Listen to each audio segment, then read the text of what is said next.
Students, welcome back to Virtue physics classes. आज की class का टॉपिक है एम्पियर सर्किटल लॉ। हेडिंग डाल लीजिए आप, एम्पियर सर्किटल लॉ। क्या होता है ampere circuital law? According two ampere हम डिफरेंट टाइप के ऑब्जेक्ट्स के लिए value of magnetic field calculate कर सकते हैं। किसके लिए हम एम्पियर्स लॉ को यूज में लेते हैं? For calculate value of magnetic field for different type of objects. वो ऑब्जेक्ट आपका स्ट्रेट लाइन हो सकता है, वो ऑब्जेक्ट आपका टोरॉइड हो सकता है, सोलिनॉइड हो सकता है, एक सिलेंडर हो सकता है। तो इस तरह से जो डिफरेंट टाइप के ऑब्जेक्ट्स हैं उनके लिए हम value of magnetic field calculate करते हैं। कैसे कैलकुलेट करते हैं उसको देखो। ये तो समझ आया ना? क्या डिफरेंट टाइप के डिफरेंट टाइप्स के ऑब्जेक्ट्स के लिए हम value of magnetic field calculate करें। तो डिफरेंट टाइप ऑफ ऑब्जेक्ट्स, इसके लिए हमें वैल्यू ऑफ मैग्नेटिक फील्ड तो बेसिकली हम यूज में लेते हैं for calculate value of magnetic field for different type of objects like straight wire हो गया, टोरॉइड हो गया, सोलेनॉइड हो गया, या फिर कोई एक सिलेंडर भी हो सकता है। ठीक है, तो होता क्या है ये रूल, कैसे हम कैलकुलेट करें? इसके लिए हमने यहाँ पे कंसीडर कर लिया एक स्ट्रेट वायर। हमने यहाँ पे क्या कंसीडर कर लिया? We consider as straight wire. Okay, ये हमने स्ट्रेट वायर कंसीडर कर दिया जिससे करंट फ्लो हो रहा है आई, जिससे करंट कितना फ्लो हो रहा है? आई फ्लो हो रहा है। ठीक है, अब करंट कैरिंग वायर है तो इसकी वजह से मैग्नेटिक फील्ड होगा ना। और मैग्नेटिक फील्ड क्या करती है? क्लोज लूप बनाती है। तो हम यहाँ पे अज्यूम कर देते हैं क्लोज लूप। ये लो, मैंने क्लोज लूप अज्यूम कर लिया। ठीक है, कैसे डायरेक्शन फाइंड आउट करते हो मैग्नेटिक फील्ड की? राइट हैंड रूल से आपको क्या करना होता है? वायर को इस तरह से होल्ड करना है कि जो थंब है वो करंट की डायरेक्शन में रहे। करंट अपवर्ड डायरेक्शन में फ्लो हो रहा है तो आप कैसे होल्ड करोगे? इसको इस तरह से होल्ड करोगे। देखो, करंट अपवर्ड डायरेक्शन में तो थंब भी अपवर्ड डायरेक्शन में। तो ये जो अपनी फिंगर्स कर्ल कर रहे हैं ना अपन, ये फिंगर कर्ल कर रहे हैं, ये फिंगर्स क्या डिफाइन करती है? यहाँ पे मैग्नेटिक फील्ड को डिफाइन करती है ना। ये फिंगर्स ही आपको मैग्नेटिक फील्ड को डिफाइन करती है और इससे ही हम डायरेक्शन का पता लगाते हैं। ठीक है, तो एक करंट कैरिंग वायर की वजह से क्या होगा? मैग्नेटिक फील्ड होगा। उसको कैलकुलेट करने के लिए हमने यहाँ पे क्लोज लूप अज्यूम कर लिया। We assume a close loop. ठीक है, अब देखो, अकॉर्डिंग टू एम्पियर यहाँ पे मैग्नेटिक फील्ड कैसे कैलकुलेट करें? इस लूप पर हमने एक छोटा सा लाइन एलिमेंट ले लिया, डीएल। यहाँ पर क्या है बेटा? Line element. क्या है ये? Line element. ठीक है, तो according two ampere line integration of magnetic field, अच्छे से सुनना, line integration of magnetic field होता क्या है?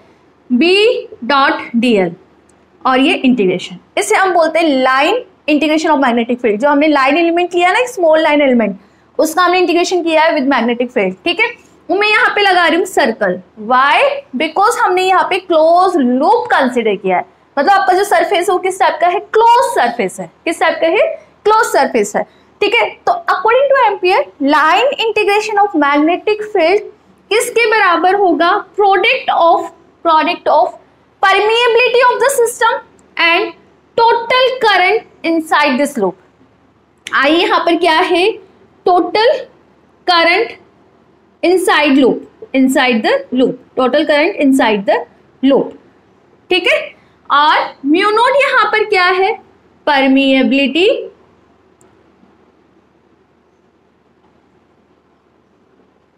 Of the medium.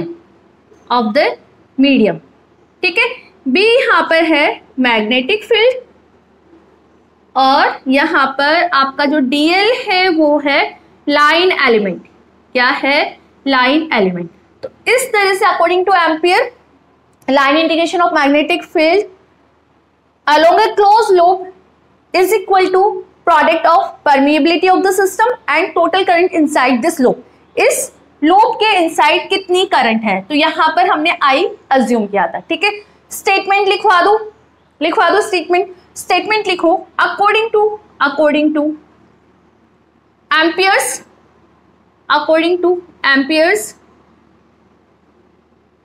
the line integration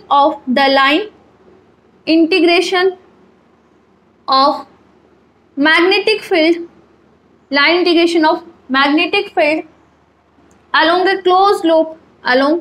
a closed loop या close path is equal to product of permeability of medium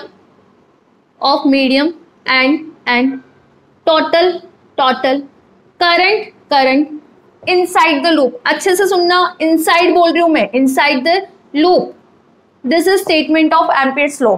देखो current यहाँ पर इनसाइड द लूप होना चाहिए. यदि यहाँ पे मैंने 2 वायर लिए जिससे करंट I और सेकेंड से I1 और I2 इस तरह से फ्लो हो रहा है, that time according to Ampere's law आप यहाँ पर क्या बोलोगे कि B.dl इक्वल टू, बताओ, mu naught total current inside the loop which is I1 plus I2. Direction matter करता है, दोनों का डायरेक्शन सेम है. देखो ये I करंट फ्लो हो रहा है, I करंट फ्लो हो रहा है, ठीक है. तो मैंने यहाँ पे जब एम्पियर्स लॉ लगाया है तो यहाँ पर I1 प्लस I2 लिखा है, ठीक है. फॉर एग्जाम्पल मैंने एक और अनोदर एग्जाम्पल ले लिया कि इस तरह से I3 करंट फ्लो हो रहा है और ठीक है, और इस तरह से I1 करंट फ्लो हो रहा है. अब आप लगाओ यहाँ पे एम्पियर्स लॉ के अकॉर्डिंग आप यहाँ पर क्या बोलोगे इस डायग्राम के लिए, for this diagram B.dl equal to mu naught. बताओ जल्दी से क्या लिखूं यहाँ पे, दोनों का डायरेक्शन अपोजिट है तो एक दूसरे को कैंसिल कर देगा, तो यहाँ पे तो 0 हो गया. क्या मेरे को इसको कंसीडर करना है? नहीं करना, बिकॉज ये तो इनसाइड द लूप है ही नहीं, आउटसाइड द लूप है. तो आप यहाँ पे क्या बोलोगे, it's multiply by 0. It mean B.dl आपका कितना आ रहा है, 0. तो कंडीशन समझ आई क्या कि आपका जो करंट है, टोटल करंट, वो आप कौन सा लेते हो, इनसाइड द लूप, ठीक है. और हम यहाँ बात कर रहे हैं क्लोज लूप की. क्या बात कर रहे हैं, क्लोज लूप की. तो यहाँ ये कंपल्सरी नहीं है कि आप ये जो क्लोज लूप ले रहे हो वो सर्कल ही लो.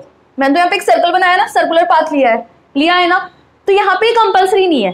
क्लोज लूप का सरफेस आपका किसी भी टाइप का हो सकता है, रेक्टेंगुलर हो सकता है, ट्राइंगल हो सकता है, सर्कुलर हो सकता है, ठीक है, इस तरह का हो सकता है. बस ये क्लोज पाथ होना चाहिए, इस तरह का हो सकता है, इस तरह का हो सकता है. ये डिफरेंट क्लोज पाथ है, इनकी सरफेस पे कोई रिस्ट्रिक्शन नहीं है, आप क्लोज पाथ तो ले रहे हो पर इसकी सरफेस पे कोई रिस्ट्रिक्शन नहीं है. देखो इसके लिए भी सेम वही एम्पियर लॉ अप्लाई करोगे, इसके लिए भी वही एम्पियर लॉ अप्लाई करोगे, इसके लिए भी वही एम्पियर्स लॉ अप्लाई करोगे. तो बेटा आप यहाँ पे क्या बोलोगे, there are according to Ampere's law there are no, लिखना इसको है ना, यहाँ पे लिख लो ऐसे ब्रैकेट बना के. इसके जस्ट बाद there are no restriction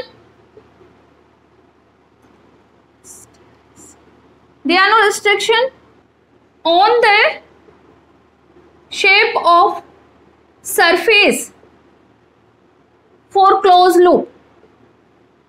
most है ये, बहुत इंपॉर्टेंट जो लाइन होती है ना वो है, इसका बहुत बड़ा मीनिंग है, ऐसे हल्के में मत लेना इसको. There are no restriction on the shape of surface for closed loop. यहाँ पे सर्कल हो सकता है, रेक्टेंगुलर हो सकता है, ट्राइंगल हो सकता है, या फिर इस तरह के, देखो मैंने क्लोज पाथ बनाया है वो भी हो सकता है. इन सब के लिए एम्पियर्स लॉ यही लगेगा, B.dl equal to mu not I यहाँ पे क्या है, total current inside the loop.